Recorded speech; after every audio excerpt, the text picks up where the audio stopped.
Pemirsa, atlet cabang olahraga gantole yang ada bertanding di PON Papua ada mengalami kecelakaan. DP video pun viral dan beredar di media sosial.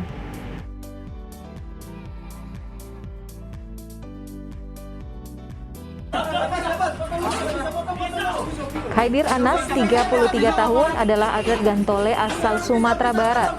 Setelah proses lepas landas yang tak mulus di puncak Bukit Buton, Kota Jayapura, dia terpaksa mendarat darurat di atap rumah warga, menjebol genteng, dan tersangkut di atap selama beberapa menit. Anas buru-buru dievakuasi oleh warga sekitar, kemudian dilarikan ke RSUD Dok 2 Jayapura. Sehari kemudian dokter menyatakan Khaidir tak mengalami cedera serius. Sewaktu pertama kali video itu dibagikan, Khaidir sempat salah dikira sebagai atlet cabur para layang.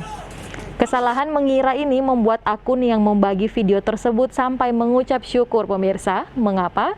Soalnya area pendaratan kompetisi para layang berada di sebelah 5 kolam penangkaran buaya di Bukit Kampung Buton Entrop, Jayapura.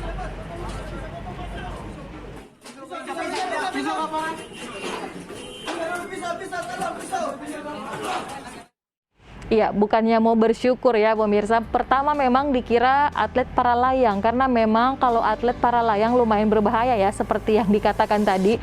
DP area pendaratan itu baku sebelah dengan kolam penangkaran buaya. Bayangkan kalau atlet itu tak salah mendarat di situ, pemirsa. Untunglah ini bukan atlet para layang tapi atlet gantole yang walaupun mendarat darurat di atap rumah warga tapi masih bisa selamat dan nyanda ada cedera yang serius.